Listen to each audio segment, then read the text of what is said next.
वो काल और माया का देश है।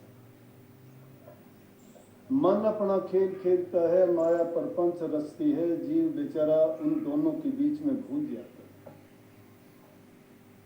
ये जीव किस काम के लिए आया था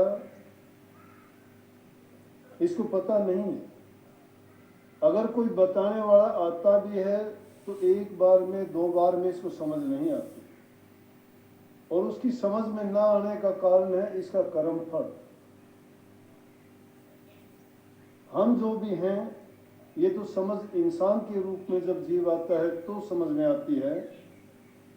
हम जो भी हैं अपने कर्म फल के अनुसार हैं। संसार में देखते हैं देह मनुष्य की होती है, कई पशु की तरह जीवन जीते हैं, कोई ठाठ बाट से जीवन जीते हैं, कोई दुख में जिंदगी काटता है, कोई अंग भंग होके पूरी जिंदगी पश्चाता रोता है, कोई कंगला भिखारी आके दुख तकलीफ उठाता है, कोई उठता नहीं उससे पहले ही उसको भोजन और अच्छी अच्छी सारी चीजें उठने से पहले तैयार मिलती है। ये कर्म का फल ही तो है और क्या है। लेकिन इतना समय है किसके पास जो इन बातों की ओर गौर करे। है ये समय महापुरुषों के पास। महापुरुष संसार के जीवों को जगाने के लिए आते हैं। लेकिन अभागे वो जीव हैं जो जानबूझ के अंधे बन जाते हैं, समझवान होकर अज्ञानी बन जाते हैं, किसी चीज को जानते हुए भी उस चीज को वो अपनाना नहीं चाहते। क्यों नहीं चाहते? कि उनको संसार के भोग्य पदार्थ अच्छे लगते हैं, उनमें आनंद मिलता है, लेकिन उसके परिणाम को नहीं जानते। जब वो परिणाम मिलता है तो फिर उनकी जबान पर शिकायत के सिवाय और कुछ नहीं होता। कहते हैं कि मेरे साथ ऐसा क्यों हुआ। जो कुछ होता है अपने कर्म के अनुसार होता है। तुलसी साहब कहते हैं बनी बनाई बन रही और बनन की ना, तुलसी धोखा मत धरो मगन रहो मन। ये बनी हुई है। हमने किसी को कभी दुख दिया होगा, आज हमें दुख देता है।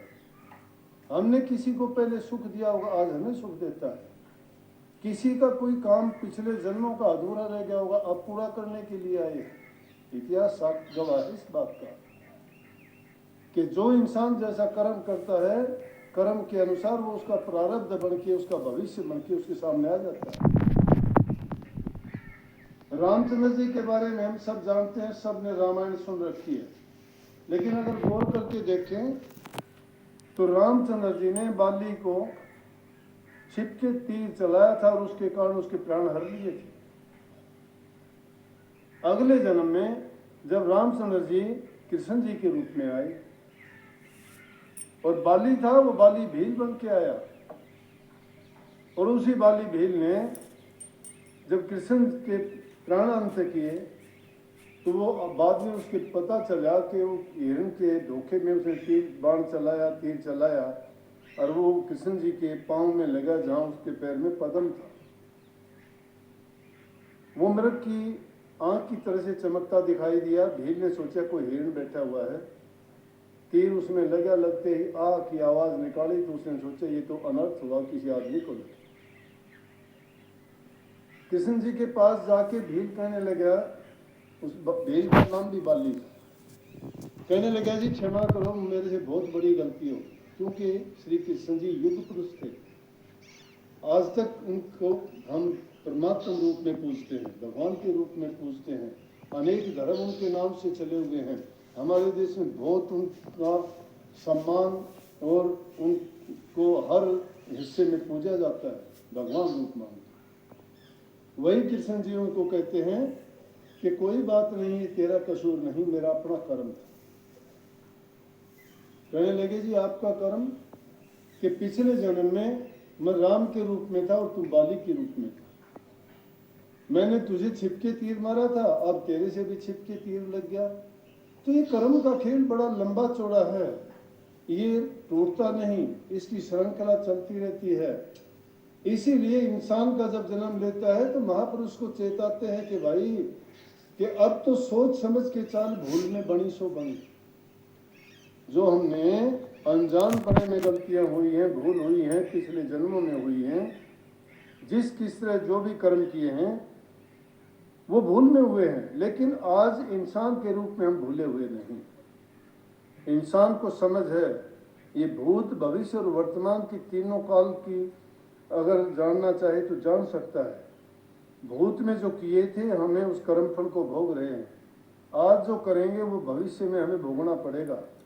तो तीनों काल को हम जान सकते हैं इसी वर्तमान काल में।